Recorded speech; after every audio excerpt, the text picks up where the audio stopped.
صلى الله عليه وسلم. صلى الله على محمد صلى الله عليه وسلم. صلى الله على محمد صلى الله عليه وسلم. صلى الله على محمد صلى الله عليه وسلم. طلع البدر علينا من ثنيات الوداع وجب الشكر علينا ما دعا لله داعي. صلى الله على محمد صلى الله عليه وسلم. صلى الله على محمد صلى الله عليه وسلم. يا حبيبي يا محمد يا عروس الخفقين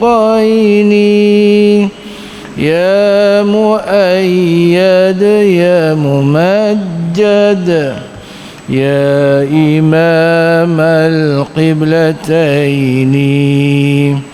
صلى الله على محمد صلى الله عليه وسلم.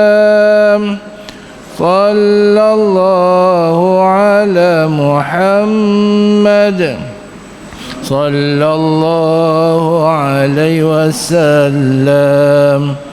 رب ارحمنا جميعا بجميع الصالحات وصلاة الله على أحمد عد تحرير السطور. صلى الله على محمد صلى الله عليه وسلم. صلى الله على محمد صلى الله عليه وسلم. اللهم صل وسلم وبارك عليه وعلى آله وأصحابه وأزواجه وذرياته صلى الله وسلم عليه. السلام عليكم ورحمة الله وبركاته. بسم الله الرحمن الرحيم. الحمد لله رب العالمين حمدا يوافي نعمه ويكافئ مزيده. يا ربنا لك الحمد كما ينبغي لجلال وجهك وعظيم سلطانك. اللهم صل وسلم وبارك على سيدنا محمد في الأولين وفي الآخرين وفي الملأ الأعلى وفي كل وقت وحين حتى ترث الأرض ومن عليها وأنت خير الوارثين. اللهم افتح علينا حكمتك وانشر علينا من خزائن رحمتك يا أرحم الراحمين. اللهم ارزقنا فهم النبيين وحفظ المرسلين وإلهام الملائكة المقربين. اللهم أرنا الحق حقا وارزقنا اتباعه وأرنا الباطل باطلا وارزقنا اجتنابه. اللهم إنا نعوذ بك من علم لا ينفع ومن قلب لا يخشع ومن عين لا تدمع ومن نفس لا تشبع ومن دعاء لا يستمع ولا يستجاب له. آمين يا رب العالمين. Yang berbahagia sahibul fadilah, Tuan Pengurusi Qaryah Masjid Ibadur Rahman, Ustaz Muhammad Sayuti Ibrahim dan ahli-ahli jawatan kuasanya, ashabul fadilah, tuan-tuan imam, pegawai-pegawai masjid, dan seterusnya tuan-tuan dan puan-puan, ibu-ibu dan ayah-ayah yang hadir di dalam daurah kita pada pagi ini. InsyaAllah dalam kesempatan masa yang ada, kita cuba menekuni suatu nota yang ringan dan kecil berkaitan dengan baginda sallallahu alaihi wasallam yang dinamakan sebagai Ithaful Ikhwatil Mu'minin, Ithaful Ikhwatil Muttaqin ila ma'rifati sayyidil awwalin wal akhirin, iaitu satu nota yang menyenaraikan beberapa hadis dan riwayat berkaitan dengan baginda sallallahu alaihi wasallam. Moga-moga kita mengenali baginda sallallahu alaihi wasallam, mengasihi dan mencintai baginda sallallahu alaihi wasallam, melaksanakan tanggungjawab kita terhadap baginda sallallahu alaihi wasallam, dan hidup dan mati berpegangkan kepada ajaran dan sunnah baginda. InsyaAllah dibangkitkan di hari akhirat nanti, diterima sebagai umat Rasulullah sallallahu alaihi wasallam yang layak untuk berada di bawah panji-panji baginda liwaul hamdi, yang tidak terusir daripada meminum air daripada kolam al-haud, yang mana siapa yang meminumnya tidak akan merasa dahaga buat selama-lamanya, dan akan ada di kalangan umat Muhammad sallallahu alaihi wasallam yang tidak beriman, ataupun akan ada di kalangan umat yang dihadapkan dengan dakwah Nabi Muhammad ini, yang akan terusir dan terhalau daripada meminum air dari telaga tersebut, telaga al-haud. Dan seterusnya kita mohon kepada Allah Azza wa Jalla untuk bersama dengan baginda sallallahu alaihi wasallam ke syurga tanpa hisab dengan syafaat baginda sallallahu alaihi wasallam. Amin ya rabbal alamin. Bagi memulakan pengajian kita pada pagi ini, suka di sini saya membacakan muqaddimah yang saya tulis bagi pihak sahabat-sahabat daripada Ikatan Penuntut Ilmu Islam Negeri Pulau Pinang. Bismillahirrahmanirrahim. Alhamdulillahi rabbil alamin. Wa usalli wa usallim ala sayyidina Muhammadin wa ala alihi wa ashabihi wa azwajihi at-tayyibin at-tahirin wa ala jami'il anbiya'i wal mursalin. Wa ba'd. Sempena sambutan Maulidun Nabi sallallahu alaihi wasallam dipersembahkan kepada kaum muslimin dan muslimat terjemahan sebuah nota kecil yang mengandungi beberapa hadis yang menceritakan tentang Rasulullah sallallahu alaihi wasallam. Ianya adalah lanjutan daripada usaha Ikatan Penuntut Ilmu Islam dalam menyebar luas pengetahuan tentang Rasulullah sallallahu alaihi wasallam dan menanam rasa cinta terhadap baginda. Semoga usaha kecil ini diberkati Allah dan melayakkan semua orang yang terlibat dengannya untuk mendapat syafaat Rasulullah sallallahu alaihi wasallam di akhirat kelak. Amin ya rabbal alamin. Walhamdulillahi rabbil alamin. Lama dah nota ni, lebih kurang dekat-dekat dengan 10 tahun dah. Jadi tuan-tuan, nota ini di kalangan kami dikenali sebagai syama'il kecil, kerana dia topiknya sama dengan topik syama'il, tapi dia amat ringkas. Kerana sebelum ini untuk sambutan Maulid Nabi sallallahu alaihi wasallam, kita mendaurahkan kitab Asy-Syama'il Al-Muhammadiyah, dan yang terkenal di dalam kalangan Asy-Syama'il ini adalah kitab Syama'il yang dikarang oleh Al-Imam At-Tirmidzi, yang mengandungi 400 kalau tak silap beberapa belas hadis. Itu pun memakan masa 2 hari membacanya sahaja. Tapi walaupun membacanya sahaja, kitab-kitab Syama'il ini memberi gambaran kepada kita bagaimana Rasulullah sallallahu alaihi wasallam. Malangnya kita di zaman yang kononnya kita sibuk. Kita di zaman yang kononnya kita banyak kerja apa? Banyak belek handphone. Tidak. Kita di zaman begitu sehingga untuk menekuni, untuk mempelajari, menekuni dengan agak serius terhadap karangan-karangan besar yang dikarang oleh ulama berkaitan dengan ilmu Islam, bahkan berkaitan dengan Nabi SAW. Ramai di kalangan kita yang merasakan tak ada masa, kan, tak ada masa, heavy sangat, berat sangat, duduk lama, sakit pinggang, kan. Itu kalau biasanya saya pun duduk bawah juga. Kenapa? Supaya sama-sama sakit pinggang. Dia berkata, hang tak apa duduk di atas, ada dengan kosyen-kosyen orang bagi. Tapi dah zaman mereka duduk main rakam-rakam ni, kita kena duduk atas pula, duduk bawah mereka payah. Nazih marah lagi.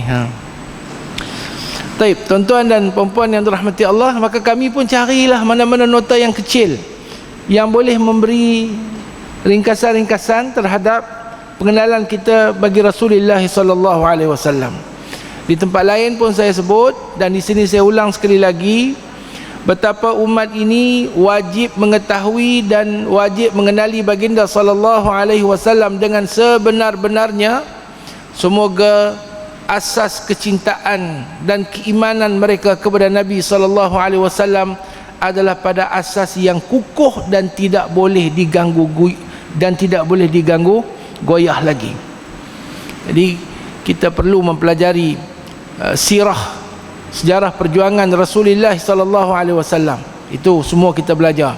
Kita wajib mempelajari dan mengenali Rasulullah terhadap syama'il, iaitu sifat-sifat khusus yang berkaitan dengan batang tubuh diri baginda sallallahu alaihi wasallam. Sama ada sifat fizikal, khalqiyah, ataupun sifat akhlak, khuluqiyah, yang wajib kita kenali bagaimana baginda sallallahu alaihi wasallam. Kita wajib mengetahui fadail, kelebihan baginda sallallahu alaihi wasallam. Baik itu para ulama mengarang kitab sirah, kitab syama'il. Syama'il bukan syama'il Muhammadiyah, ya, berlambak-lambak syama'il itu ada. Kemudian para ulama mengarang kitab-kitab fadail, menerangkan kelebihan Nabi berbanding dengan nabi-nabi yang lain. Ada satu nota kecil yang ditulis oleh Kiai Haji Sirajuddin Abbas berkenaan dengan kelebihan Rasulullah sallallahu alaihi wasallam, lebih kurang 21 kot beliau senaraikan. Saya ingat yang tu bagus untuk tuan-tuan tekuni. Dia terkandung di dalam buku soal jawab agama yang ditulis oleh beliau. Kemudian para ulama juga menulis berkaitan dengan dalail an-nubuwah, bukti-bukti kenabian baginda sallallahu alaihi wasallam. Para ulama menulis tentang kelebihan Rasulullah dalam karangan yang banyak. Yang paling mudah untuk dibaca adalah yang juga telah diterjemahkan oleh pihak IPAI, iaitu Bidayatus Sul fi Tafdhilir Rasul, karangan Al-Izz Ibn Abdissalam, Sultanul Ulama, seorang tokoh besar dalam mazhab Syafi'i. Kemudian ada juga karangan yang berkaitan dengan kelebihan umat Muhammad sallallahu alaihi wasallam. Yang tu yang baru kita daurahkan di Masjid Bertam kemarin dulu. Banyak karangan, di antaranya yang kita daurahkan baru ni adalah Manaqib Al-Ummah Al-Muhammadiyah yang dikarang oleh Syekh Abdullah At-Talidi. Tuan-tuan, hari ini insya-Allah kita dengan ithaf Al-Ikhwah Al-Muttaqin ila ma'rifati sayyidil awwalin wal akhirin. Orang tanya saya apa makna ithaf. Ithaf ini dari perkataan tuhfah. Tuhfah maknanya asy-syai'ut tsamin, suatu yang berharga. Sebab itu tempat untuk menyimpan benda-benda yang berharga ini, yang bernilai tinggi ini, dinamakan mathaf dalam bahasa Arab. Ya, anak-anak yang pernah belajar bahasa Arab, ada satu perkataan dalam bahasa Arab, mathaf, yang digunakan sekarang ini untuk memberi arti muzium. Kerana muzium adalah tempat disimpan barang-barang berharga. Ithaf maknanya, bahasa Arab ni if'al itu maknanya pemberian. Artinya berharga, menghargakan. Jadi ithaf itu adalah barang berharga, tuhfah itu adalah barang berharga, ithaf adalah pemberian sesuatu yang berharga. Al-ikhwah al-muttaqin, kepada saudara-saudara yang bertakwa. Dan rakan-rakan kita di IPAI memilih perkataan ikhwah kerana apa? Kerana Rasulullah sallallahu alaihi wasallam menamakan kita sebagai ikhwah. Tidak hadir matanya, tapi saya tak mau bawa. Saya buat syarah kitab ni sebenarnya. Kitab ni ada syarahnya, tebal juga. Jadi kalau terikat dengan syarah tu, saya ingat kita boleh baca 1-2 hadis saja. Okey. Al-ikhwah ini kerana satu ketika Rasulullah sallallahu alaihi wasallam di Baqi', selepas menguruskan jenazah seorang sahabat radhiyallahu anhu, baginda menyatakan yang baginda rindu untuk waditu an ra'aina ikhwanana. Aku amat rindu kalaulah kita boleh berjumpa, melihat, bertemu muka dengan saudara-saudara kita yang disebut sebagai ikhwan. Ikhwan ni sama maknalah. Dan para sahabat bertanya, awalasna ikhwanuka ya Rasulullah, awalasna ikhwanaka ya Rasulullah, tidakkah kami ini saudara-saudara kamu wahai Rasulullah? Nabi kata, la bal antum ashabi, tidak, bahkan kamu adalah saudara, kamu adalah sahabat-sahabat aku. Ikhwanuna alladhina lam ya'tu ba'd, saudara-saudara kita adalah orang-orang yang beriman yang belum datang lagi. Jadi baginda sallallahu alaihi wasallam menyatakan kerinduan baginda, teringinnya baginda untuk bertemu muka dengan orang yang beriman dengan baginda tetapi tidak pernah berjumpa dengan baginda.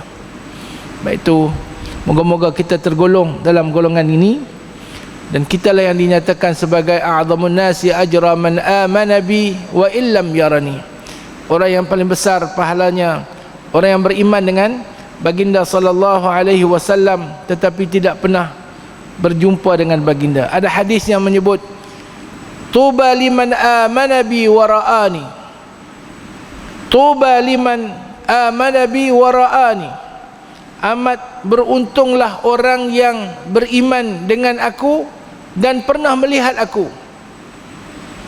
Kemudian Nabi kata, wa tuba liman amana bi wa lam yarani, dan amat beruntunglah orang yang beriman dengan aku tetapi tidak pernah bertemu dengan aku. Sab'a marrat, Nabi ulang 7 kali.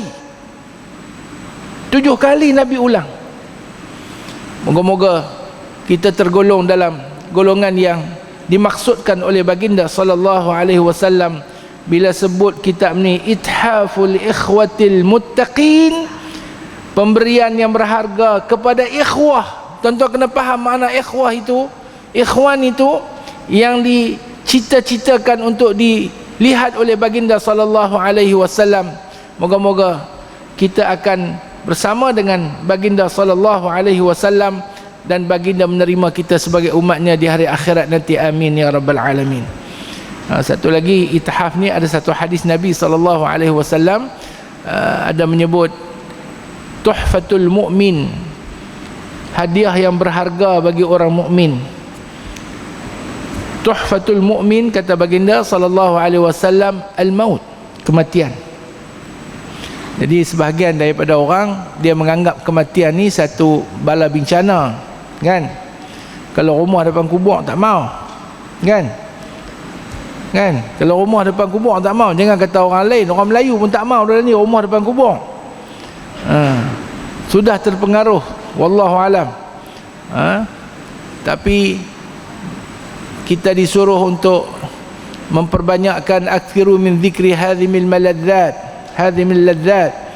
Kita disuruh untuk memperbanyakkan mengingati mati, dan bagi baginda sallallahu alaihi wasallam yang diajarkan kepada kita kematian itu adalah anugerah Allah yang berharga bagi orang yang beriman kepada Allah azza wa jalla, yang mana kematian memindahkan beliau daripada dunia yang penuh dengan pancaroba ini kepada alam yang penuh dengan kenikmatan, keindahan dan keridaan daripada Allah Azza wa Jalla. Amin ya rabbal alamin.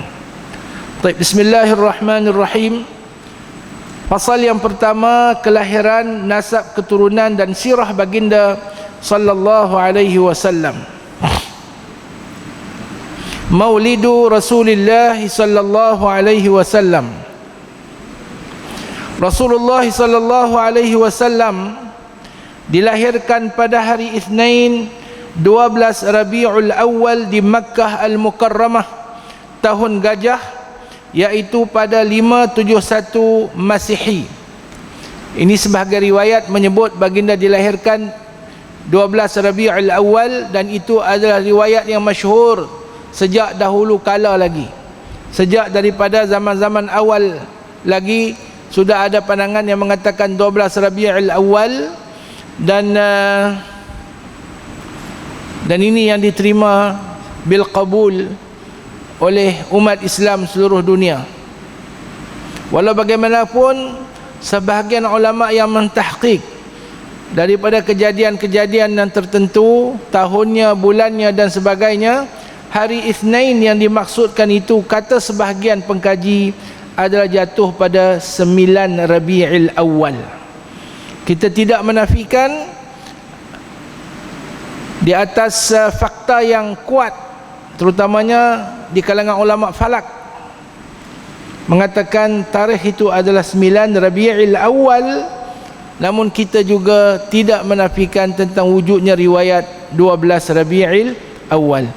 Berapa pun tak apalah, tarikh berapa pun tak apa. Cuma ada satu tarikh yang diambil oleh umat Islam untuk dijadikan sebagai musim ataupun sebagai ingatan tahunan mereka, bagi mengingatkan mereka dengan Nabi mereka sallallahu alaihi wasallam.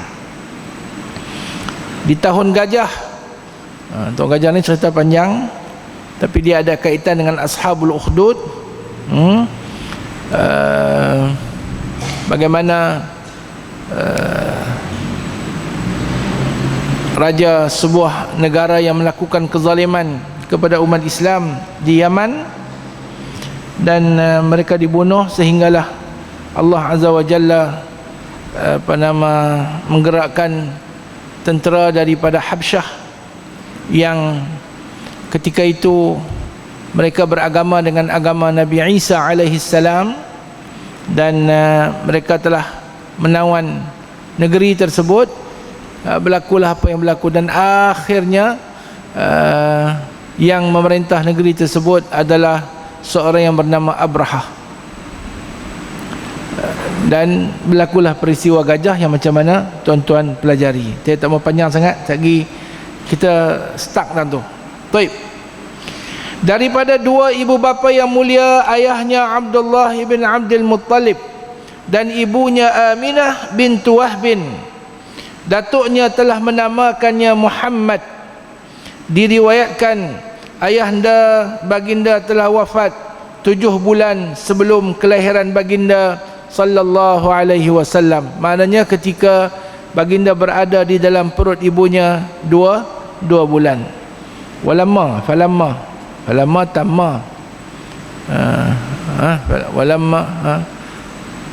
falamma tamma, yang kata tufiya bil madinati abuhu Abdullah, macam mana? Wa ba'du fa aqulu wa sayyidina Muhammadun sallallahu alaihi wasallam. Lupa dah. Tuan-tuan lah tak mau dapat baca berzanji lah, orang kata bid'ah lah apalah, saya pun dah lupa dah matanya. Tak main dah. Syahrani ala asyhuril aqwalil marwiyah, kan? Tufiya bil madinatil munawwarati abuhu Abdullah, ketika baginda berada di dalam perut ibunya 2 bulan telah wafat ayahandanya Abdullah. Taib, yang kedua, an Abi Qatadah al-Ansari radhiyallahu anhu anna Rasulullah sallallahu alaihi wasallam su'ila an shaumil itsnain faqala fihi wulidtu wa fihi unzila alayya, akhrajahu Muslim. Rasulullah sallallahu alaihi wasallam telah ditanya berkenaan puasa pada hari Isnin. Baginda menjawab, pada hari tersebut aku dilahirkan dan diturunkan wahyu pertama ke atasku. Jadi bila ada yang paling jelas, baginda lahir pada hari Isnin. Nama dan nasab baginda. Akhbarani Muhammad ibn Jubair ibn Mut'im an abihi yaqul sami'tu Rasulullah qala akhbarani Muhammad ibn Jubair ibn Mut'im an abihi yaqul sami'tu Rasulullah sallallahu alaihi wasallam yaqul inna li asma'an ana Muhammadun wa ana Ahmadu wa ana al-mahi alladhi yamhu Allahu bi al-kufra wa ana al-hashiru alladhi yuhsharu an-nasu ala qadami wa ana al-aqibu. Muhammad ibn Jubair ibn Mut'im radhiyallahu anhu meriwayatkan daripada ayahnya Jubair ibn Mut'im bahwasanya baginda sallallahu alaihi wasallam bersabda, bagiku 5 nama, akulah Muhammad, akulah Ahmad, akulah Al-Mahi, akulah Muhammad. Muhammad orang yang dipuji. Muhammad adalah isim maf'ul daripada hammada yuhammidu, hammada yuhammidu. Muhammadun isim fa'il, Muhammadun isim maf'ul. Jadi hammada maknanya amat memuji. Jadi Muhammadun amat dipuji. Kalau dia isim maf'ul, amat dipuji, artinya baginda sallallahu alaihi wasallam balagha ghayatal mahmudiyah. Kalau pada fi'il sulasi Muhammad ini seerti dengan Mahmud. Jadi Muhammad adalah mubalaghah Mahmud. Mahmud maknanya orang yang dipuji, Muhammad orang yang amat memuji, orang yang amat dipuji. Artinya mubalaghah fi al-mahmudiyah. Itu. Wa ana Ahmadu, kata baginda sallallahu alaihi wasallam, aku adalah Ahmad. Ahmad daripada perkataan hamida yahmadu, fahuwa hamidun, dan ahmadu maknanya orang yang amat memuji. Jadi nama baginda Ahmad adalah al-mubalaghatu fi al-hamidiyah. Jadi baginda sallallahu alaihi wasallam adalah seorang yang mencapai darajat yang tertinggi yang tidak dapat dicapai oleh orang lain pada 2 maqam. Yang pertama maqam al-mahmudiyah, al-mubalaghatu fil mahmudiyah pada namanya Muhammad, dan yang kedua al-mubalaghatu fi al-hamidiyah pada namanya Ahmad, yang amat terpuji dan yang amat memuja-muji Allah Azza wa Jalla. Ini makna Muhammad dan makna Ahmad. Dan Allah Azza wa Jalla telah mentakdirkan Nabi ini akan dinamakan dengan Muhammad, yang mengilhamkan kepada datuknya Abdul Muttalib untuk menamakan dengan nama Muhammad. Bila ditanya orang kenapa tidak dinamakan sebagaimana nama datuk neneknya yang terdahulu, Syaibah ke, siapa ke, Nizar ke, Fihir ke dan sebagainya, tidak, ku namanya dengan nama Muhammad supaya ia terpuji. Wa annahu satuhmadu uqbahu, dianya akan terpuji sehingga kesudah-sudah, sehingga kesudah-sudahnya akan dipuji oleh orang. Sama ada orang yang sekarang ataupun orang yang akan datang, sama ada orang yang bersama ataupun orang yang menentang. Subhanallah, hari ini orang yang menentang Nabi Muhammad sallallahu alaihi wasallam, mau tak mau dia nak sebut kat Nabi kita, dia akan kata Muhammad juga. Dia kutuk orang yang dia nama, yang dia sebut sebagai orang yang terpuji. Dia kutuk. Macron Caseron kan nama dia, dia nak kutuk baginda sallallahu alaihi wasallam, tetapi dengan menggunakan nama baginda yang berarti yang maha terpuji. Muhammad siapa sahaja. Subhanallah. Itu di antara kelebihan ataupun rahsia nama Nabi Muhammad sallallahu alaihi wasallam. Al-muhim ayakuna fi adhanina, supaya ada dalam minda kita ini bahwasanya Muhammad adalah kemuncak Mahmudiyah dan Ahmad adalah kemuncak Al-Hamidiyah. Muhammad kemuncak seorang yang dipuji, disanjung, dan Ahmad adalah kemuncak seorang yang amat memuja dan memuji Allah Azza wa Jalla. Akulah Al-Mahi, penghapus yang Allah menghapuskan denganku kekufuran. Akulah Al-Hashir, penghimpun yang mana manusia dihimpunkan di tapak kakiku.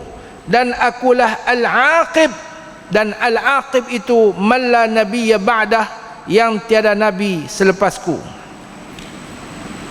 Keturunan, nasab keturunan baginda Muhammad bin Abdullah, Muhammad bin Abdullah ibni Abdul Muttalib, dan nama Abdul Muttalib adalah Syaibah, wasmuhu Syaibah, Syaibatul Hamdi, humidat li khisalihi as-saniyah, ibn Hashim, wa yuqal anna isma al-Hashim li'annahu yahshimu al-'idham. Dan ibn Amru, ibn Abdi Manaf, ibn al-Mughirah, ibn Qusay, ibn Kilab, ibn Murrah, ibn Ka'b, ibn Lu'ay, ibn Ghalib, ibn Fihrin, ibn Malik, ibn Nadar, ibn Kinanah, ibn Khuzaimah, ibn Mudrikah, ibn Arif, ibn Amir, ibn Ilyas, ibn Madar, ibn Nizar, ibn Ma'ad, ibn Adnan. Dan Adnan min waladi Ismail, daripada keturunan Nabi Ismail ibn Ibrahim. Inilah yang disepakati oleh para alim ulama. Yang keempat, di sini betulkan sikit, no? Warawa Abu Musa, warawa Abu Musa, mush Abi Musa, warawa Abu Musa Abdullah ibn Qais Abdullah ibn Qais al-Ash'ari qala samma lana Rasulullah sallallahu alaihi wasallam nafsahu asma'an فمنها ما حفظنا قال أنا محمد وأنا أحمد وأنا المقفي والحاشر ونبي التوبة ونبي وفي رواية ونبي الملحمة وهي المقتلة. Abu Musa Ibn Qais berkata, Rasulullah sallallahu alaihi wasallam telah menamakan dirinya bagi kami dengan beberapa nama. Ada di antaranya yang kami hafal. Baginda bersabda, akulah Muhammad, akulah Ahmad. Jadi bila kata Muhammad, tuan-tuan boleh bayang apa beza dengan Ahmad. Akulah Muhammad, akulah Ahmad, akulah Al-Muqaffi, yang menyejaki, dan Nabiyut Taubah, Nabi Taubat, dan Nabiyur Rahmah. Ada jatuh sikit tu, Nabiyur Rahmah, wa Nabiyur Rahmah, dan Nabi Rahmat. Ditambah pada riwayat yang lain Nabi Al-Malhamah, iaitu Nabi yang menyertai peperangan. Allah Azza wa Jalla di dalam kitabnya yang mulia telah menambahkan baginda menamakan baginda sallallahu alaihi wasallam basyiran, pembawa berita gembira, wa nadhiran, pemberi amaran, raufan, pengasih, rahiman, penyayang, dan rahmatan lil alamin, rahmat bagi seluruh alam. Yang kelima, ketika Hirqil, tuan-tuan panggil apa? Heraklis, Ketika Hirqil Raja Rom bertanyakan Abu Sufyan berkenaan sifat-sifat baginda sallallahu alaihi wasallam, ia berkata, kaifa nasabuhu fikum? Qala huwa fina dhu nasabin. Bagaimanakah Nabi, bagaimanakah nasab keturunannya di kalangan kamu? Ia menjawab, beliau adalah seorang yang mulia dari kalangan kami. Lantas Hirqil berkata, kadzalika ar-rusulu tub'atsu fi ansabi qaumiha, ya'ni fi akramiha ahsaba wa aktsariha qabilatan salawatullah alaihim ajma'in. Jawab Heraklius, demikianlah para rasul dibangkitkan daripada kalangan keturunan yang mulia di dalam kaumnya, yakni yang paling mulia titis keturunannya dan paling ramai kabilahnya, salawatullahi alaihim ajma'in. Hadis ini diriwayatkan oleh Imam Bukhari, ataupun peristiwa ini dirakamkan dan dilaporkan oleh Al-Imam Al-Bukhari. Nah, abang kata ketika ditanya oleh Heraklius, ketika itu Abu Sufyan belum lagi beriman. Tetapi Abu Sufyan yang masih lagi memusuhi baginda sallallahu alaihi wasallam ketika itu. Dan kita mesti ingat, selepas itu Abu Sufyan menjadi seorang muslim, dan Abu Sufyan ini adalah salah seorang daripada siapa? Salah seorang daripada bapa mertua baginda sallallahu alaihi wasallam, kerana baginda berkahwin dengan Ummu Habibah binti Ummu Habibah bintu Abi Sufyan, anak kepada Abu Sufyan. Tak boleh nak bohong. Bila ditanya berkenaan dengan keturunan dia habang dengan sebenarnya, dan Heraklius ketika itu menyatakan ini adalah di antara petanda beliau adalah seorang nabi, kerana nabi-nabi dilahirkan ataupun dibangkitkan daripada orang-orang yang berketurunan mulia di kalangan kaum mereka. Yang keenam, kita semua ada 114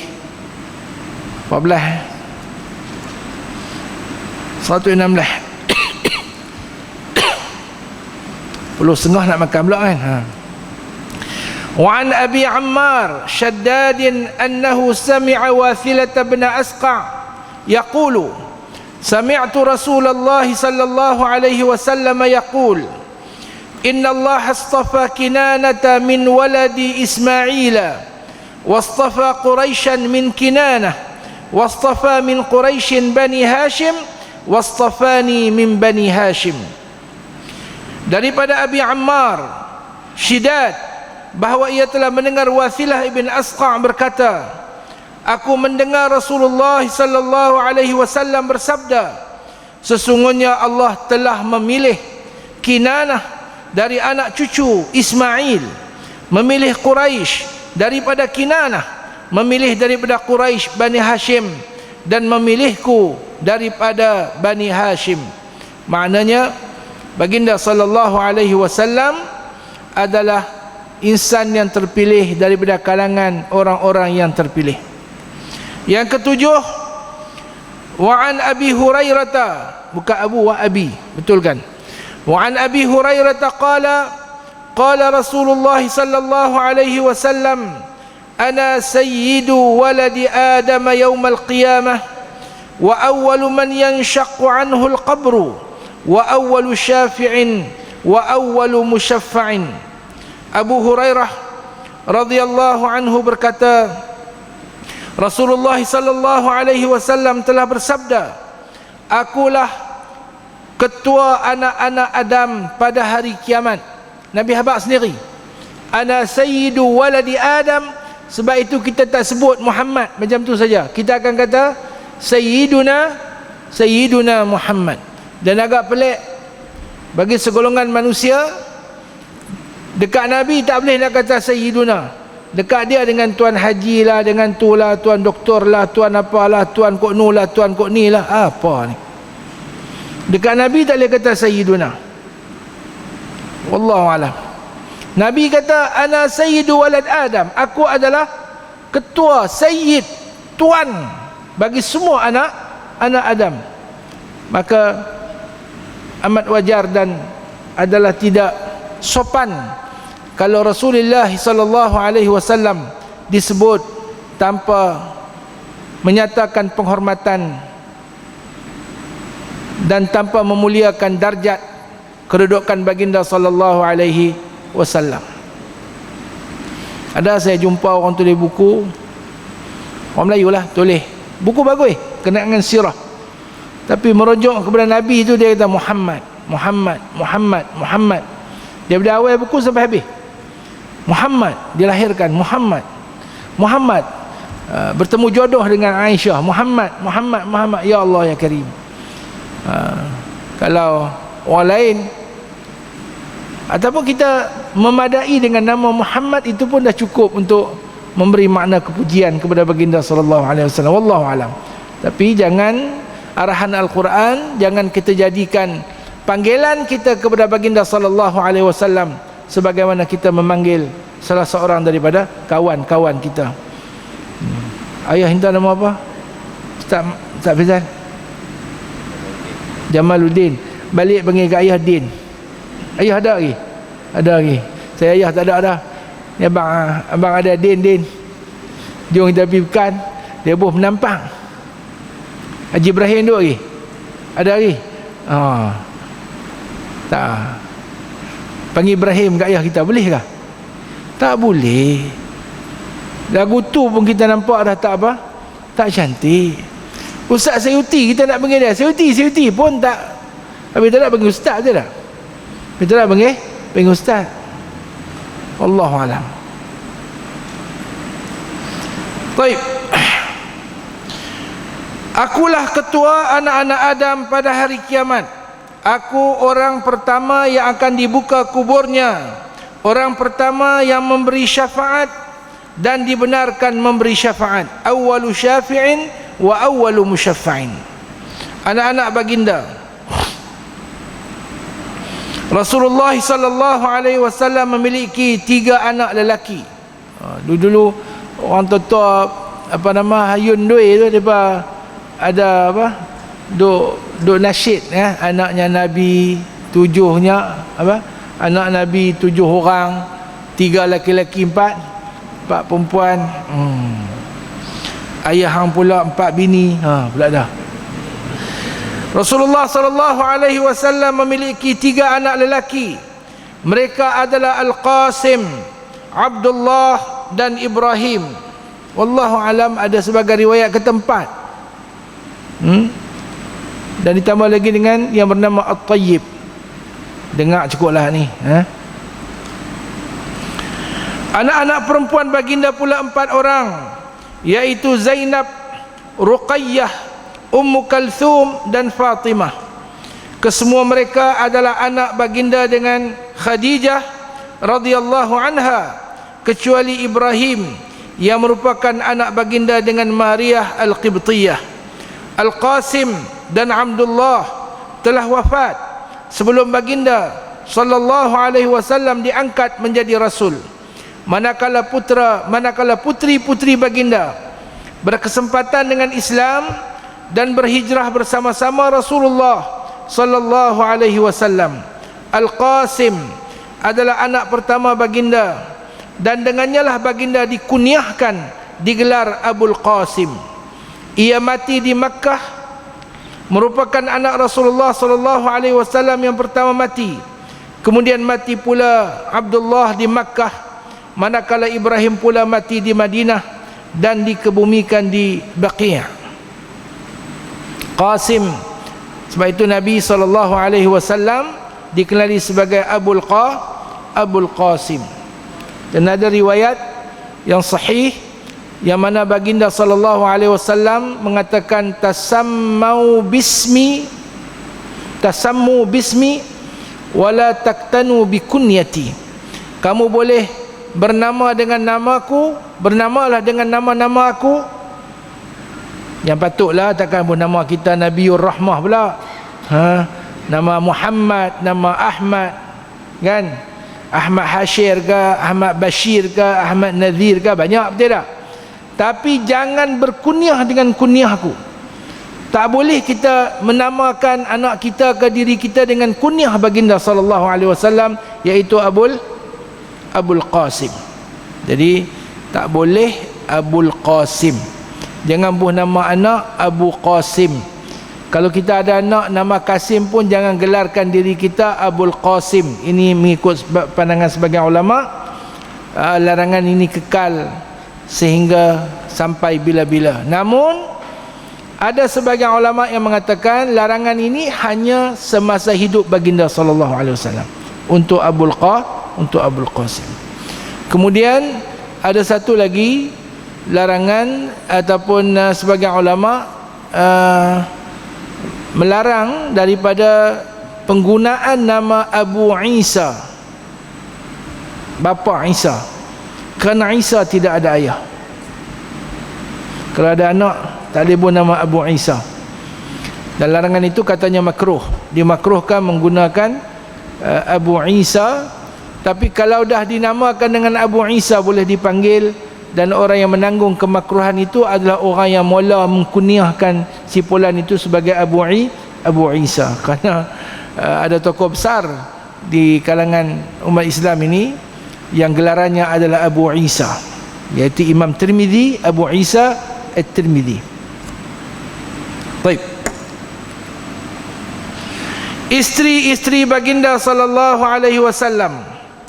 Isteri pertama Rasulullah sallallahu alaihi wasallam adalah Khadijah bintu Khuwailid. Ketika berkahwin baginda berusia 25 tahun. Beliau bersama baginda hinggalah Allah Subhanahu wa taala melantik baginda menjadi rasul.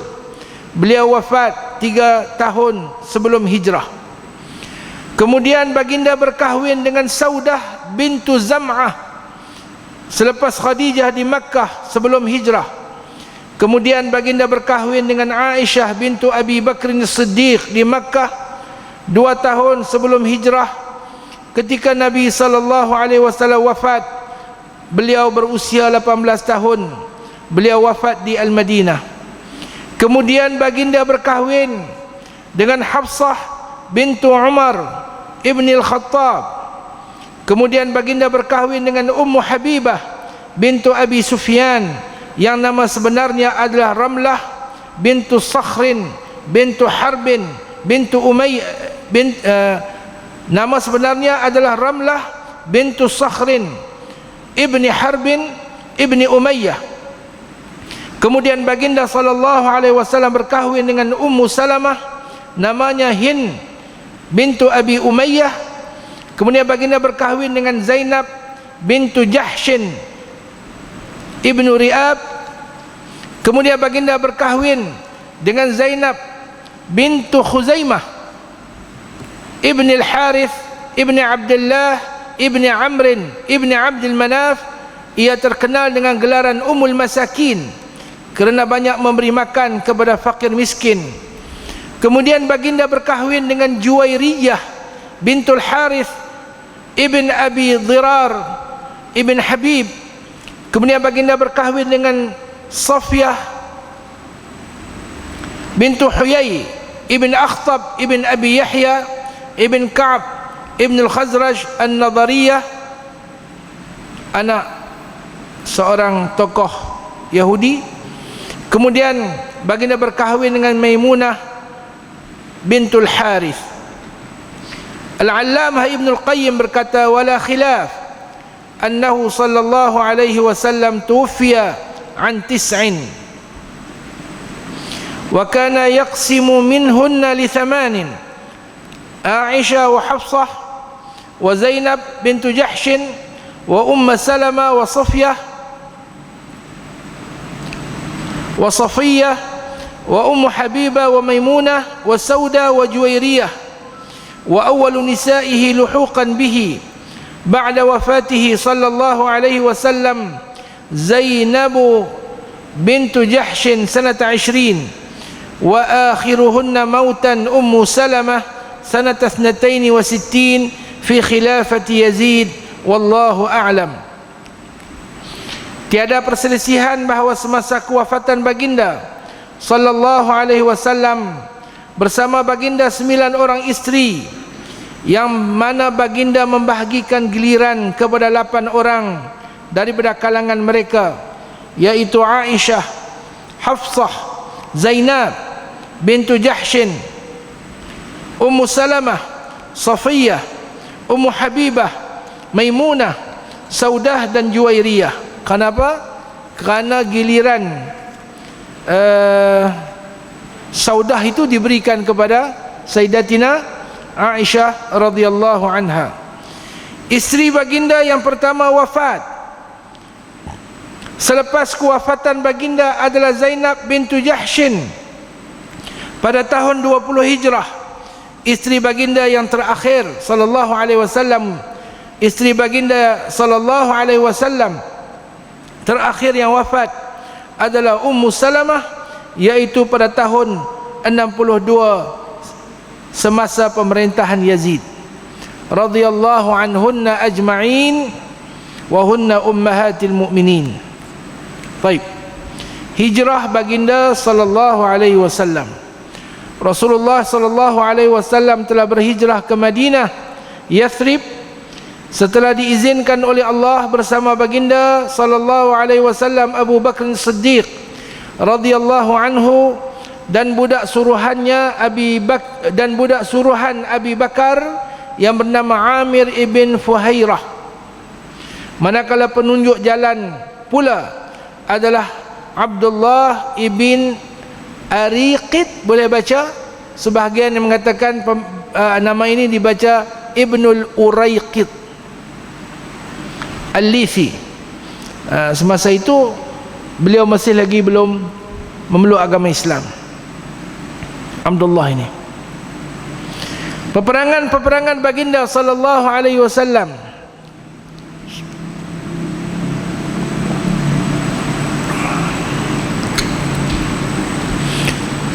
Rasulullah sallallahu alaihi wasallam sendiri telah menyertai 25 siri peperangan.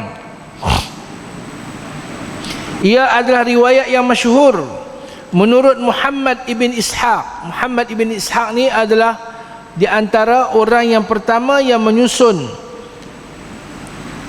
buku berkaitan dengan baginda sallallahu alaihi wasallam, sirah, sejarah perjuangan Rasulullah sallallahu alaihi wasallam, dan Muhammad ibn Uqbah dan orang yang selainnya. Dan dikatakan baginda menyertai 27 peperangan dan lebih kurang 50 serangan dan aktiviti ketenteraan. Baginda juga tidak berperang kecuali pada 9 peperangan, yaitu Badar, Uhud, Khandaq, Bani Quraidah, Al-Mustalaq, Khaybar, Fathu Makkah, pembukaan Makkah, Hunain dan At-Taif, berperang di Taif, yaitu Ghazwatu Bani Hawazin. Diriwayatkan juga bahwasanya baginda sallallahu alaihi wasallam berperang di Wadil Qira dan di Al-Ghabah dan di Bani Nadir. Apa yang penting, baginda sallallahu alaihi wasallam sebagai ketua negara, baginda menyertai peperangan-peperangan yang melibatkan mempertahankan dan menyebarkan agama Allah Azza wa Jalla. Kewafatan baginda, Rasulullah sallallahu alaihi wasallam mula sakit pada hari Khamis di rumah Maimunah radhiyallahu anha. Pada mulanya ia adalah sakit di kepala. Kemudian baginda meminta izin untuk dirawat di rumah Aisyah radhiyallahu anha. Isteri-isteri baginda sallallahu alaihi wasallam membenarkannya. Baginda sakit selama 12 hari dan dikatakan selama 14 hari. Baginda memerintahkan Abu Bakar As-Siddiq untuk mengimami salat, dan baginda sendiri telah bersembahyang di belakangnya sekali secara duduk. Baginda sallallahu alaihi wasallam wafat pada hari Isnin bulan Rabiul Awal tahun 11 Hijrah. Ketika itu usia baginda adalah 63 tahun. Jasad baginda yang mulia telah dimandikan oleh Ali ibn Abi Talib, bapa saudaranya Al-Abbas, Al-Fadl ibn Al-Abbas, Quthum ibn Al-Abbas, Uthamah ibn Zaid, dan Syaqran maula Rasulullah sallallahu alaihi wasallam, dibantu oleh Aus ibn Khawli Al-Ansari. Baginda telah dikafankan dalam 3 kain putih suhuliyah daripada Yaman, tanpa dijubahkan atau diserbankan. Tanpa dijubahkan atau diserbankan.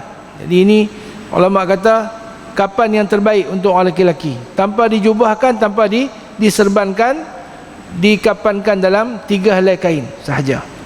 Tapi kalau dijubahkan dan diserbankan, hukumnya harus, dan ulama kata tidak makruh. Tidak makruh kerana ada asar di kalangan sebahagian sahabat yang berpesan supaya dijubahkan. Kalau tak silap ingat saya minta maaf kalau saya terlupa, ada riwayat daripada Sayyidina Abu Bakar As-Siddiq radhiyallahu anhu sendiri. Dia pegang baju dia yang dia selalu pakai sembahyang Jumaat. Dia kata, kapankah aku dalam baju ni? Buruk tapi tak apa, hampa lebih perlu kepada baju baru. Atau ada orang kata at-tabarruk bil a'mal salihah, mengambil keberkatan dengan amal salih.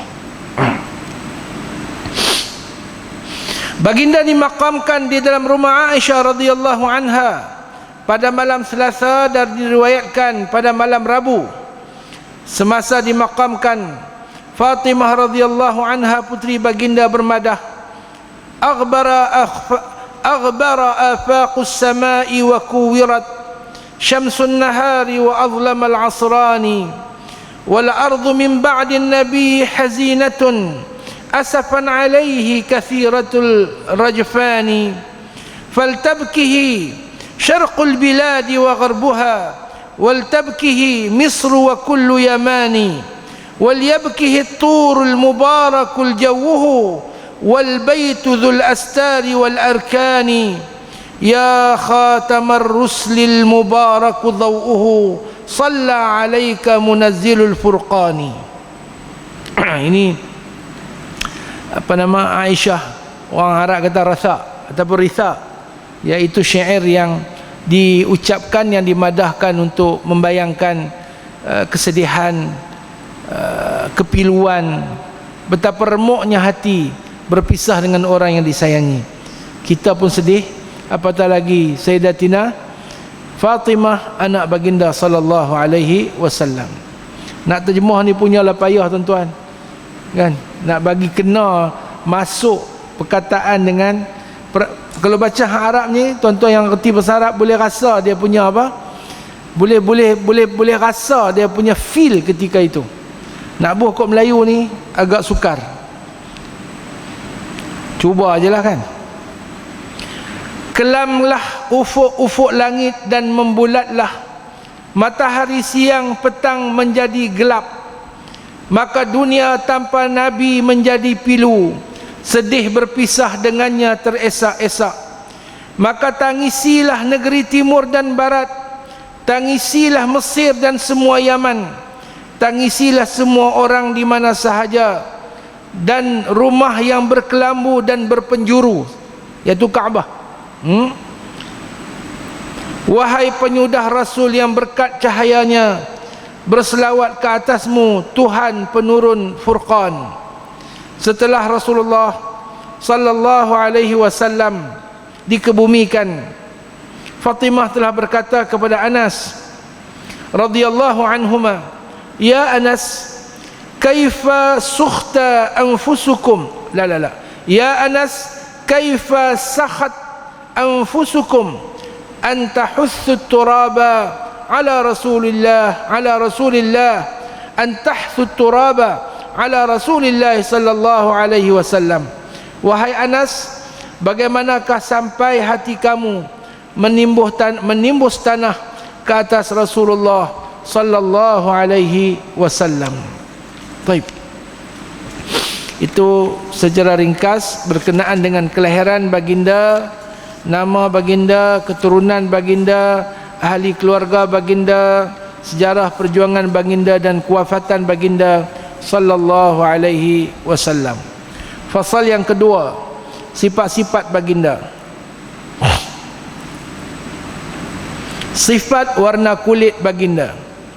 An Anas bin Malik qala kana Rasulullah sallallahu alaihi wasallam azhar al-lawni kana 'araquhu al-lu'lu'a wa kana idza masha takaffa'a wa ma masistu dibajan qattu wala hariran wala shay'an qattu alyana min kaffi Rasulillah sallallahu alaihi wasallam wala shamamtu raihatan qattu miskatan wala ambaratan atyaba min rihihi sallallahu alaihi wasallam.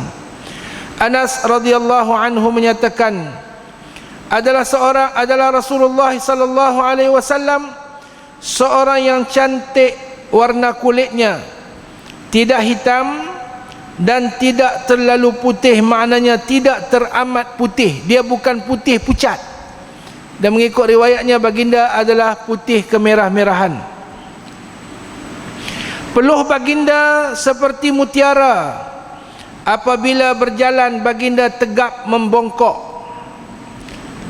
Aku tidak pernah menyentuh sutra maupun sutra halus. Macam mana meta pula tu.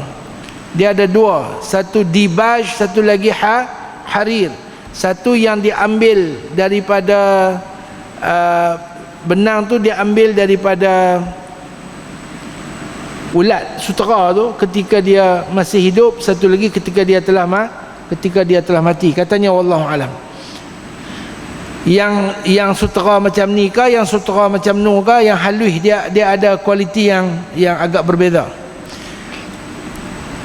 Aku tidak pernah menyentuh sutra maupun sutra halus dan suatu apapun yang lembut melebihi telapak tangan baginda sallallahu alaihi wasallam. Juga aku tidak pernah mencium bauan harum kasturi ataupun ambar yang lebih harum daripada bau baginda sallallahu alaihi wasallam. Baik, kasturi bauan yang diambil daripada pusat pusat kijang. Orang kita panggil apa? Ketuat dia. Dia ada macam ketuat tu. Okey. Dia akan luruh. Dalam tu ada darah sebenarnya. Darah tu dah beku dan jadi wangi. Kemudian ambar adalah bauan yang diambil daripada lemak ikan. Lemak ikan. Ada beberapa tahun yang lalu seorang nelayan di negara Teluk, dia jumpa ambar. Satu banyak lah. Ambil ikan poh ke apa saya tak tahu. Dia jual sampai dapat berjuta-juta. Betul ni. Baik. Sifat wajah baginda sallallahu alaihi wasallam. An Ka'ab bin Malik radhiyallahu anhu qala kana Rasulullah sallallahu alaihi wasallam idza surra istanara wajhuhu hatta ka'annahu qit'atu qamarin. Ka'ab ibn Malik radhiyallahu anhu meriwayatkan bahawa baginda sallallahu alaihi wasallam apabila bergembira berseri wajahnya bagaikan kepingan bulan. Wa an Jabir bin Samurah radhiyallahu anhu qala kana Rasulullah sallallahu alaihi wasallam wajhuhu mithlu asy-syamsi wal qamari wa kana mustadiran. Jabir ibn Samurah radhiyallahu anhu meriwayatkan adalah wajah baginda sallallahu alaihi wasallam seperti matahari dan bulan dan ianya adalah bujur. Wa an Anas radhiyallahu anhu qala kana sallallahu alaihi wasallam idza kariha syai'an arafnahu fi wajhihi. Anas radhiyallahu anhu meriwayatkan apabila baginda membenci sesuatu, kelihatan perkara tersebut di wajahnya. Nampaklah kalau dia tak berkenan tu, nampak rupa tu tahu ni tak berkenan. Sifat dua mata baginda sallallahu alaihi wasallam. An Jabir ibn Samurah qala kana Rasulullah sallallahu alaihi wasallam dhali' al-fam ashkal al-'ain manhus al-'aqibain qala qultu li Simakin ma dhali'ul fam qala 'azimul fam qultu wa ma ashkal al-'ain qala tawilu syaqqil 'ain qala qultu wa ma manhusul 'aqib qala qalilu lahmil 'aqibi. Jabir ibn Samurah radhiyallahu anhu berkata, adalah Rasulullah sallallahu alaihi wasallam mulutnya luas, matanya bundar dan tumitnya kecil. Perawi bertanya kepada Simak, seorang tabi'in, apakah maksud luas mulutnya? Ia berkata, mulutnya besar. Apakah matanya bundar? Ia menjawab, belahan matanya panjang. Apakah kecil tumitnya? Ia menjawab, sedikit daging tumit. Ini dibayangkan baginda sallallahu alaihi wasallam. Mulut besar ni bukan makna mulut besar begitu, tidak, tapi mulut yang besar dan sesuai dengan wajah baginda sallallahu alaihi wasallam. Dan bentuk matanya tu bukan bulat macam bola tenis tu, tetapi dia bundar yang ada apa? Yang ada membujur. Wallahu alam. Wa an Jabir bin Samurah qala kana fi saqai Rasulillah sallallahu alaihi wasallam humushatun wa kana la yadhaku illa tabassuma fakuntu idza nadartu ilayhi qultu akhalul ainain wa laysa bi akhala. Jabir ibn Samurah juga meriwayatkan yang pada betis baginda sallallahu alaihi wasallam kecil cantik, dan baginda tidak ketawa kecuali tersenyum. Apabila engkau merenung kepadanya, engkau akan berkata matanya bercelak, tetapi baginda tidak memakai celak. Wa an Muhammad bin Ali radhiyallahu anhu an abih qala kana Rasulullah sallallahu alaihi wasallam dhakhmar ra'si 'azim al-'ainain hadib al-ashfar musyrab al-'ain bi humratin. Muhammad ibn Ali radhiyallahu anhu meriwayatkan daripada ayahnya Ali ibn Abi Talib. Ini Muhammad yang dikenali sebagai Muhammad ibn Hanafiyah. Dia bukan anak Fatimah, tetapi anak kepada isteri yang lain daripada Sayyidatina Fatimah radhiyallahu anha yang bernama Hanafiyah, maka dia dikenali sebagai Muhammad ibn Hanafiyah. Muhammad meriwayatkan daripada ayahnya, yaitu Sayyidina Ali radhiyallahu anhu, ia berkata bahawa Rasulullah sallallahu alaihi wasallam memiliki kepala yang besar, mata yang luas, bibir yang tebal dan berkelopak mata yang merah. Yang merah tu mana? Yang kemerah-merahan. Musyrabul aini bi humratin. Sifat mulut baginda. An Simak bin Harb qala sami'tu Jabir bin Samurah qala kana Rasulullah sallallahu alaihi wasallam dhali'al fam.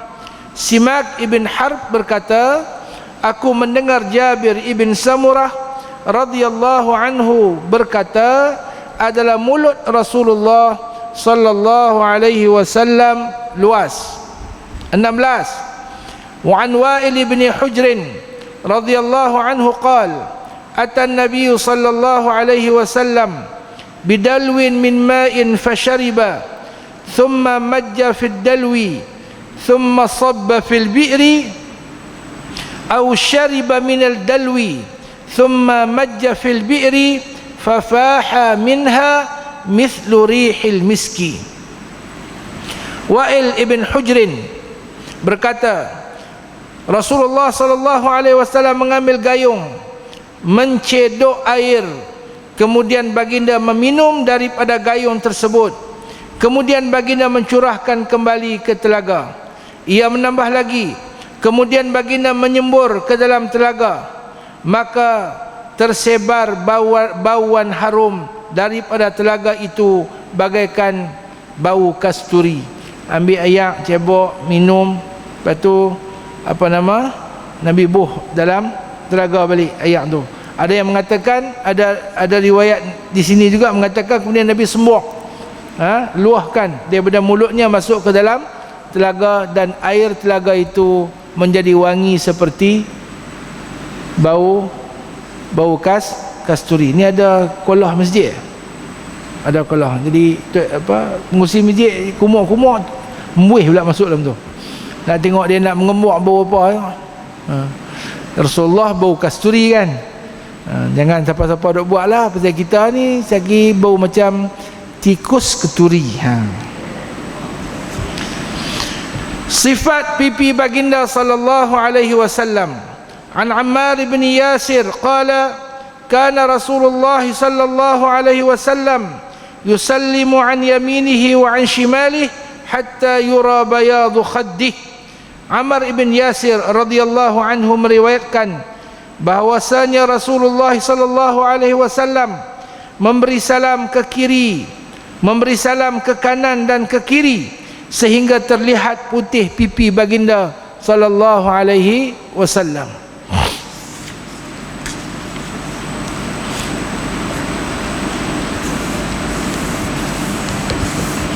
An Wa'il bin Hujr annahu shalla khalfa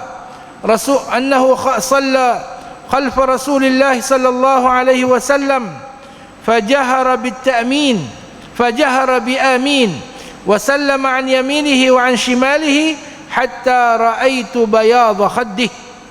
Wa'il ibn Hujr menyatakan, Wa'il ibn Hujrin menyatakan bahawa ia pernah bersembahyang di belakang Rasulullah sallallahu alaihi wasallam. Baginda menyebut amin dengan nyaring, dan baginda memberi salam ke kanan dan ke kiri sehingga tampak putih pipi baginda sallallahu alaihi wasallam. Sifat janggut baginda. An Ali bin Abi Talib annahu wasafa an-nabiy sallallahu alaihi wasallam faqala kana 'azim al-hammah abyada mushraban humratan 'azim al-lihyah. Ali bin Abi Talib menggambarkan Rasulullah sallallahu alaihi wasallam sebagai seorang yang bertubuh tegap, putih kemerah-merahan dan berjanggut tebal. Wa an Abdullah ibn Busrin al-Mazini sahib Nabi sallallahu alaihi wasallam qala ara'aita an-nabi sallallahu alaihi wasallam kana shaykhan qala kana fi anfaqatihi sya'ratun bid. Yang ni ada pen betulkan, ada sikit-sikit silap terjemahan. Abdullah ibn Busir, seorang sahabat Nabi SAW, ditanyai, pernahkah engkau melihat Rasulullah sallallahu alaihi wasallam semasa baginda sudah meningkat usia? Ia menjawab ya, dan pada bukan tengkok, pada antara bibir dan dagu baginda, tulis itu, antara bibir dan dagu baginda terdapat berbulu putih. Tahu mana? Tang ni. Ni tang ni. Ni orang Melayu panggil apa cikgu? Saya kata kumis. Kumis misai. Janggut. Yang ni panggil apa? Yang ni Arab panggil anfaqah. Bagi PI saya minta maaf lah, ada sahabat kita yang bibu tengkok pula. Ni anfaqah. Jadi yang ni kita katalah antara bibir dengan apa? Dengan dagu. Tang ni dia ada putih ketika baginda sallallahu alaihi wasallam meningkat usia. Sifat kepala baginda. An Ali bin Abi Talib radhiyallahu anhu qala kana Rasulullah sallallahu alaihi wasallam dhakhmar ra'si. Ali ibn Abi Talib berkata, adalah baginda Rasulullah sallallahu alaihi wasallam kepalanya besar yang sesuai dengan tubuh baginda. Rambut baginda sallallahu alaihi wasallam. An Anas bin Malik qala kana Rasulullah sallallahu alaihi wasallam rab'atan laysa bit-tawil wala bil-qasir hasan al-jismi wa kana sya'ruhu laysa bija'din wala sabtin asmar al-lawni idza masya yatakaffa. Anas radhiyallahu anhu berkata, adalah Rasulullah sallallahu alaihi wasallam bertubuh sedang, tidak terlalu tinggi, tidak terlalu rendah. Tubuhnya cantik tampan, rambutnya tidak kerinting, tidak lurus cedung. Apabila berjalan condong ke hadapan. Dia berjalan tegap tapi ada macam tunduk sikit. Dia nak habang kata cara Nabi jalan ni tegap, artinya itu yang diajarkan oleh Nabi sallallahu alaihi wasallam. Saya nak nasihat dari saya lah, dan terutama adik-adik lah, adik-adik yang suka dengan apa, nak beramal dengan sunnah dan sebagainya. Tiba-tiba dia agak silap faham, bila naik di warung tu dia buat macam darai-darai, jalan kepit-kepit. Saya nak rimah, dia faham betul. Lepas tu hak muda-muda ni umur baru 20-an ataupun 30-an, 40-an, macam kita ni pun nak bertongkat, okey, tak ada masalah nak pegang tongkat sunnah. Umur 40 ada sebahagian kata sunat bawa tongkat dan sebagainya. Bawa tongkat je lah, tapi janganlah bila bawa tongkat tu kita pun serupa dengan apa? Serupa dengan larap sangat, bahasa kita larap sangat. Jangan. Orang Islam ni dia tegap, tapi dia tegap dalam keadaan dia tak menyombong. Bukan buka dada tu jalan kepala cangak ke atas, tak hirau kepada orang, tidak. Tetapi jalan tegap dalam keadaan kita ada hormat orang, tawaduk dan sebagainya. Okey. Nak berhenti makan kah?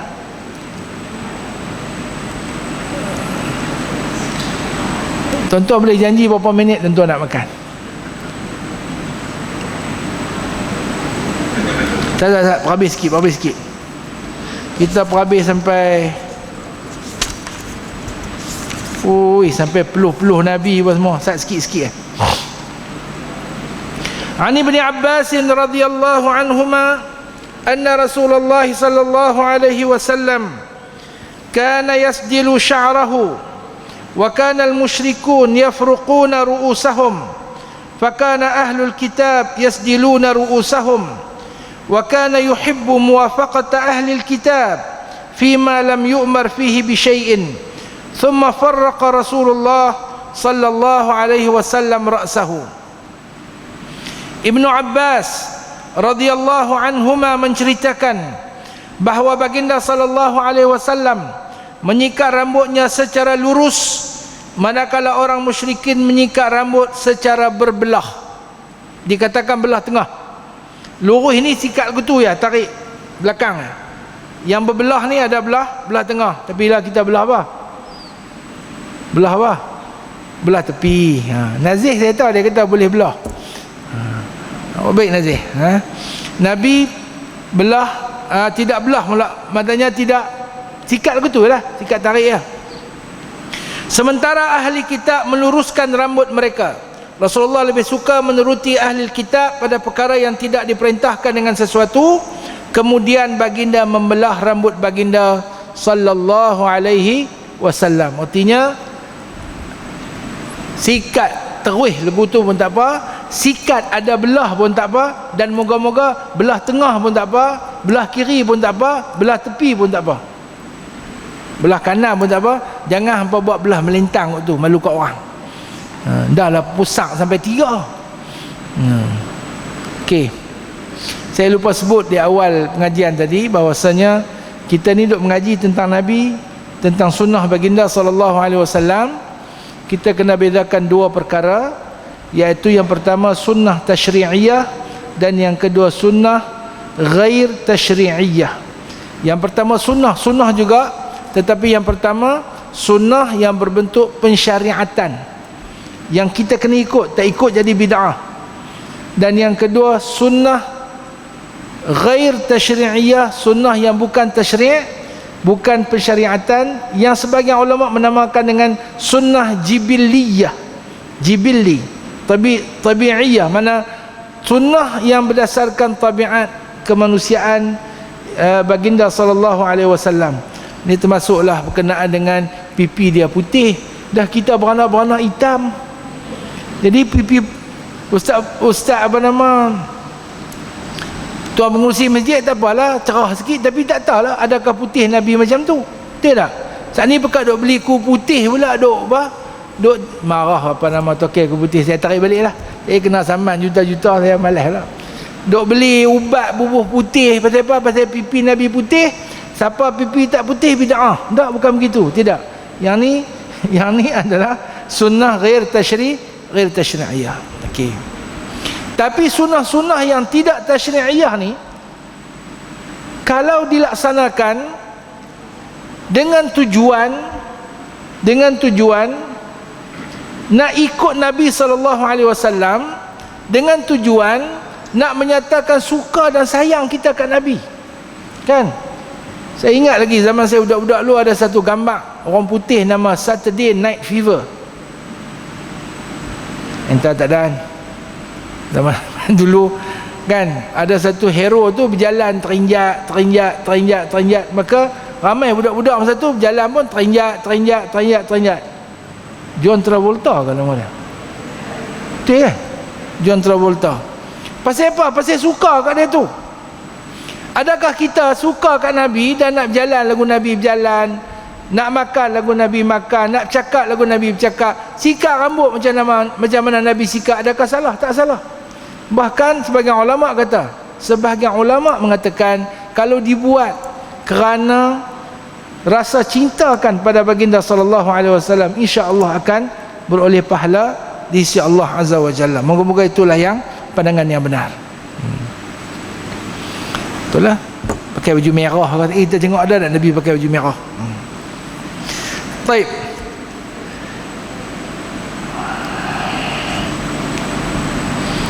An Aisyah radhiyallahu anha qalat kuntu idza aradtu an afruqa ra'sa Rasulillah sallallahu alaihi wasallam sada'tu al-farqa min yafuqihi wa ursilu nasiyatahu baina 'ainai. Aisyah radhiyallahu anha berkata, apabila aku ingin membelah rambut Rasulullah sallallahu alaihi wasallam, ni nak habaq kata siapa sikat rambut Nabi? Isteri baginda Aisyah radhiyallahu anha. Makcik last kali sikat rambut pakcik bila? Ni suami mesua kepala, dia kata ni gatai dia tua-tua ni suar rambut kat orang. Pergilah. Hameh pun. Jangan buat begitu. Balik lagi sikat rambut pakcik. Aku membuat belahan dari tengah atas kepala dan menghuraikan rambut ubun-ubun di antara dua mata baginda sallallahu alaihi wasallam. Artinya belah tengah. Wa an Abdullah ibn Umar radhiyallahu anhuma qala innama kana shiba Rasulillah sallallahu alaihi wasallam nahwan min 20 sya'ratan bayda. Innama kana shaybu Rasulillah, betulkan baris itu. Innama kana shaybu Rasulillah sallallahu alaihi wasallam nahwan min 20 sya'ratan bayda.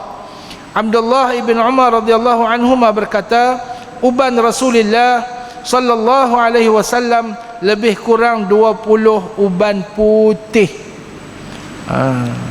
Jadi Rasulullah beruban, tetapi uban dia tidak melebihi 20 helai. Ini satu benda lagi. Berkenaan dengan batang tubuh Nabi ini, kita tidak akan dapati riwayat daripada sahabat yang besar-besar, kecuali sedikit. Abu Bakar kan nak kata, Osman kan nak habaq, apa nama, Abdul Rahman ibn Auf ke, Al-Asharatul Mubasyaratu bil Jannah ke, tokoh-tokoh besar, Umar ke apa ke, tak ada. Kerana yang akan meriwayatkan benda-benda ni Anas, apa nama, siapa lagi, Abdullah ibn Umar, siapa lagi, apa nama, Hind ibn Abi Halah, Hassan, Hussein, Ali. orang-orang rapat dengan Nabi ataupun sahabat-sahabat yang kecil-kecil lagi masa tu, yang duk berlari celah apa, celah-celah Nabi, boleh tahu betih Nabi lagu mana, apa nama, sampai uban Nabi berapa mereka boleh tahu, pasal mereka yang duk belek tengok. Adapun sahabat yang hebat-hebat ini, orang besar-besar ni, mereka jumpa Nabi SAW dengan penuh penghormatan, mereka tak duk kheli atas bawah, atas bawah, atas bawah, tak. Dia orang tanya pula, awak bakal tak cerita, awak ni mak mentua kot, ni pak mentua kita duk belek kita ke? Pak mentua ke bini yang duk belek? Sebab itu apa nama, kebanyakan berkenaan dengan syama'il ni diriwayatkan oleh sigharus sahabah, sahabat kecil-kecil ni. Depa hak duk belek Nabi kenyih macam mana, Nabi senyum macam mana, tangan Nabi lagu mana, mata lagu mana, kan? Kita duduk depan orang besar duk belek, mata dia macam mana, hidung dia macam mana, tak. Kita duduk hormat dan kita apa nama, kita tenggelam. Bahkan kalau orang yang beriman, bahkan para sahabat, apatah lagi mereka para sahabat yang hebat-hebat berhadapan dengan baginda sallallahu alaihi wasallam, depa tenggelam dalam dua benda, tenggelam dalam keindahan Nabi sallallahu alaihi wasallam, tenggelam dalam keindahan baginda sallallahu alaihi wasallam, dan fana di dalam penghormatan dan memberikan kemuliaan kepada baginda sallallahu alaihi wasallam. Sifat tapak tangan baginda sallallahu alaihi wasallam. An Anas radhiyallahu anhu qala kana Rasulullah sallallahu alaihi wasallam dhakhmal kaffain wal qadamain lam ara ba'dahu syabihan lahu. Anas radhiyallahu anhu menceritakan bahawa Nabi sallallahu alaihi wasallam dua tangan dan dua tapak kakinya tebal. Aku tidak pernah melihat seorang pun selepas baginda menyerupai baginda sallallahu alaihi wasallam. Wa an Anas radhiyallahu anhu qala ma masistu hariran wala dibajan alyana min kaffin Nabi sallallahu alaihi wasallam. Anas menceritakan bahawa beliau tidak pernah menyentuh sutra atau dibaj yang terlebih lembut daripada tapak tangan Nabi sallallahu alaihi wasallam. Hadis ini adalah kalau tak silap ingat diriwayatkan juga mengikut jalur yang lain secara musalsal bil musafahah, dengan musalsal dengan apa nama, jabat tangan, musalsal bil musafahah al anasiyah.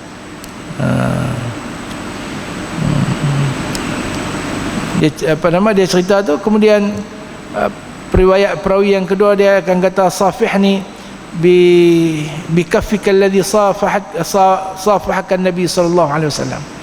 Salamlah dengan aku dengan tangan yang apa nama telah kamu salamkan Nabi sallallahu alaihi wasallam. Lepas tu macam itulah sampailah kepada kita ini.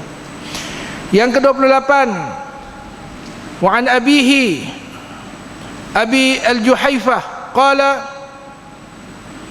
an abihi itu boleh buanglah, an Abi Juhaifah qala kana yamurru min waraiha al-mar'atu wa qama an-nas faja'alu ya'khudhuna yadayhi fayamsahuna biha wujuhahum. Qala fa akhadhtu bi yadihi fa wada'tuha ala wajhi fa idha hiya abradu min ath-thalji wa atyabu raihatan min al-miski. Abu Juhaifah menyatakan, lalu di belakangnya orang perempuan dan orang ramai pun bangun. Mereka pun mengambil dua tangan baginda sallallahu alaihi wasallam, menyapu dengan kedua-duanya tangan, dengan kedua-dua tangan muka-muka mereka. Maka aku pun telah mengambil tangannya, aku letakkan di atas wajahku. Tiba-tiba ia lebih sejuk daripada salji dan terlebih harum daripada kasturi. Ini adalah merujuk kepada dua tapak tangan baginda sallallahu alaihi wasallam. Orang perempuan lalu belakang, mana Nabi ni tidak protokol sangat. Nabi ni tak protokol sangat.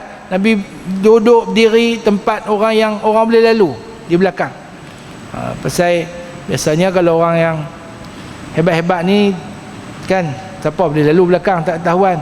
Orang Melayu pula tak boleh lalu belakang. Apa nama? Apa nama?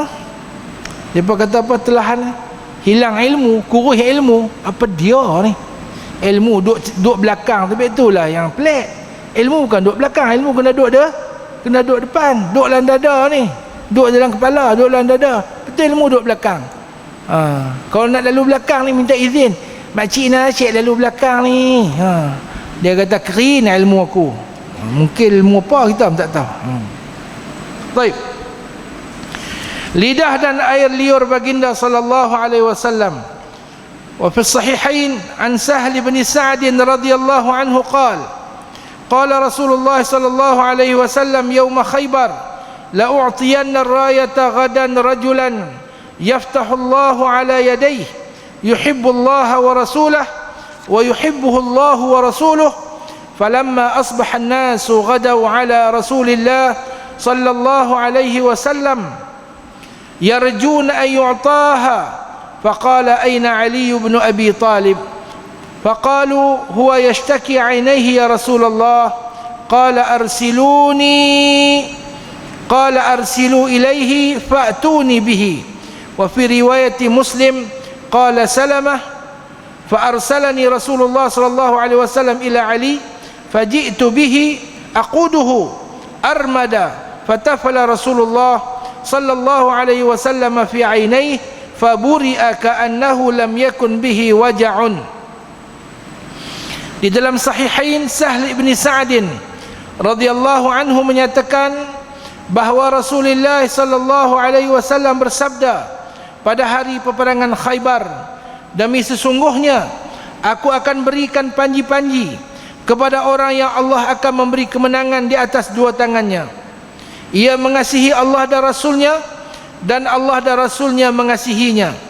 Pada keesokan harinya para sahabat berpusu-pusu kepada Rasulullah sallallahu alaihi wasallam. Semua mereka mengharapkan akan diberikan panji-panji tersebut. Sabda Rasulullah sallallahu alaihi wasallam, di manakah Ali ibni Abi Talib? Mereka menjawab, beliau mengadu sakit mata. Baginda bersabda, panggillah ia kemari. Maka ia pun datang. Dalam riwayat Muslim, Salamah berkata, Rasulullah menghantar aku kepada Ali, maka aku pun membimbing beliau dalam keadaan beliau sakit mata. Lantas Rasulullah sallallahu alaihi wasallam meludah ke dalam mata beliau dengan serta-merta ia baik seperti tidak pernah sakit. Ini nak cerita air liur baginda sallallahu alaihi wasallam adalah membawa penawar. Kau tak silap cerita Musailamatul Kadzdzab nak try benda ni, nak tunjuk kata dia nabi juga. Orang sakit mata dia pergi ludah kawan tu buta tu. Yang tu disebut sebagai ihanah, penghinaan Allah kepada orang yang mengaku nabi. Tinggi baginda.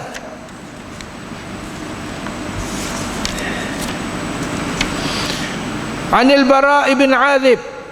Bara' bin Azib pun di antara sahabat yang kecil-kecil masa tu. Radhiyallahu anhuma qala kana Nabi sallallahu alaihi wasallam marbu'an ba'ida ma bainal mankibayn lahu sya'run yablughu syahmata udhunih ra'aituhu fi hullatin hamra lam ara syai'an qattu ahsana minhu.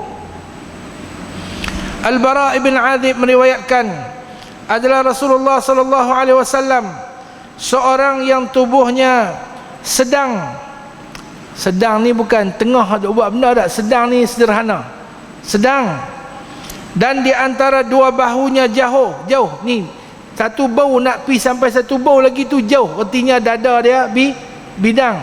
Yang ni kalau orang mengaji bahasa Arab ni bab apa ni? Bab apa Arif? Ni bab apa ni?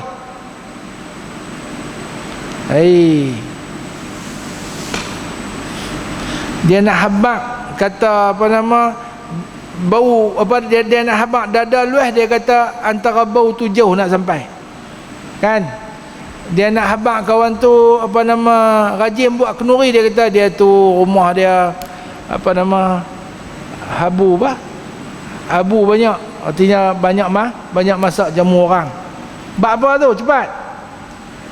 Ada cabutan bertuah tak ada? Silap, saya betul bawa hadiah, siapa boleh jawab bagi. Lepas ni kita buat begitu. Siapa tak boleh jawab, tak boleh makan lagi. Baik. Rambutnya mencecah hujung telinga. Aku melihatnya mengenakan selendang merah, yang mana aku tidak pernah melihat suatu yang lebih indah darinya sallallahu alaihi wasallam. Ya Syekh Nazih, selendang merah. Hullatun hamra. Baik.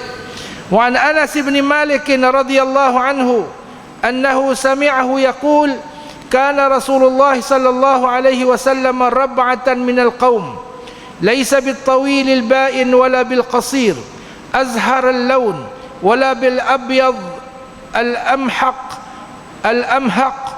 وليس بالآدم وليس بالجعد القطة ولا بالسبط أخرجه البخاري.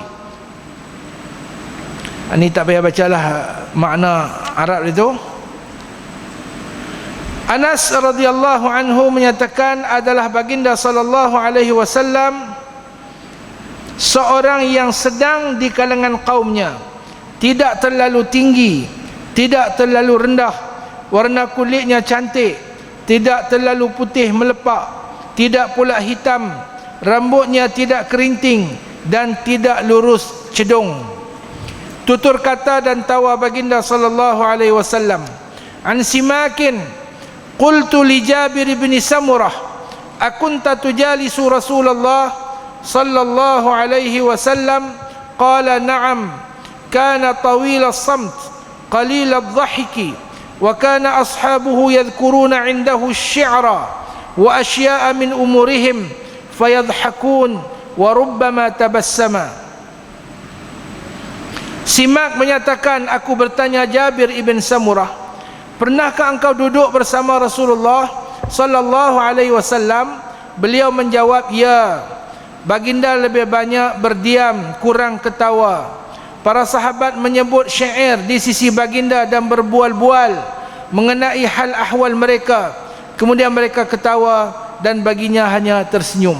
Ini banyak faedah dalam hadis ni.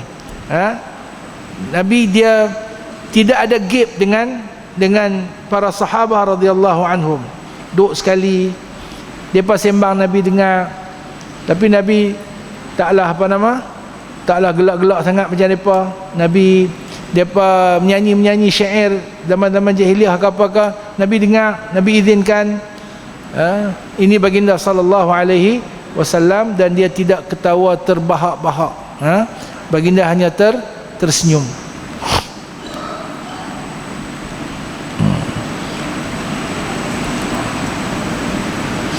وعن أنس رضي الله عنه أن النبي صلى الله عليه وسلم كان إذا تكلم بكلمة أعادها ثلاثا حتى تفهم عنه وإذا أتى على قوم فسلم عليهم ثلاثا. Anas radhiyallahu anhu menyatakan bahawa Nabi sallallahu alaihi wasallam apabila bertutur satu kalimat, ia akan mengulanginya 3 kali sehingga difahami. Apabila ia datang kepada satu kaum, ia akan memberi salam. Apabila memberi salam, ia akan memberi salam sebanyak 3 kali. Assalamualaikum.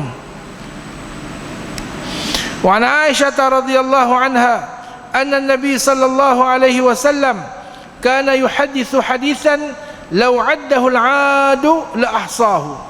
Aisyah radhiyallahu anha menyatakan bahawa Rasulullah sallallahu alaihi wasallam apabila bercakap, jikalau hendak dihitung oleh orang yang menghitung, niscaya ia akan boleh menghitungnya. Nabi cakap satu-satu jelas. Kalau orang nak kira berapa kalimat keluar, orang boleh kira. Peluh baginda sallallahu alaihi wasallam. Wa an Anas radhiyallahu anhu qala kana Rasulullah sallallahu alaihi wasallam azhara al-lawni كأن عرقه اللؤلؤ إذا مشى تكفأ. Anas radhiyallahu anhu berkata, adalah baginda sallallahu alaihi wasallam bersinar warna kulitnya, peluhnya seakan-akan mutiara. Apabila berjalan ia condong ke hadapan. Wa an Ummi Sulaim radhiyallahu anha anna an-nabiy sallallahu alaihi wasallam kana ya'tiha fayaqilu 'indaha fatabsutu lahu nit'an fayaqilu alayhi wa kana kathira al-'araqi fakanat tajma'u 'araqahu fataj'aluhu fi at-tib wal qawarir faqala an-nabiy sallallahu alaihi wasallam ya Sulaim ma hadha qalat 'araquka adufu bihi tibi. Sulaim radhiyallahu anha berkata bahwasanya pernah Rasulullah sallallahu alaihi wasallam datang dan tidur sejenak di waktu tengah hari di rumahnya. Nabi pi dan Nabi berehat tidur qailulah sebelum masuk waktu zuhur, tidur sat. Maka aku pun membentangkan tikar dan bagi baginda berqailulah di atasnya. Peluh Rasulullah mengalir dengan banyak, maka beliau pun menghimpunkan peluh tersebut dan dimasukkan ke dalam wangian dan botol. Menyadari hal tersebut, Rasulullah berkata, apakah ini wahai Sulaim? Ia menjawab, peluhmu aku adunkan dengan wangianku. Artinya peluh Nabi SAW itu berbau harum.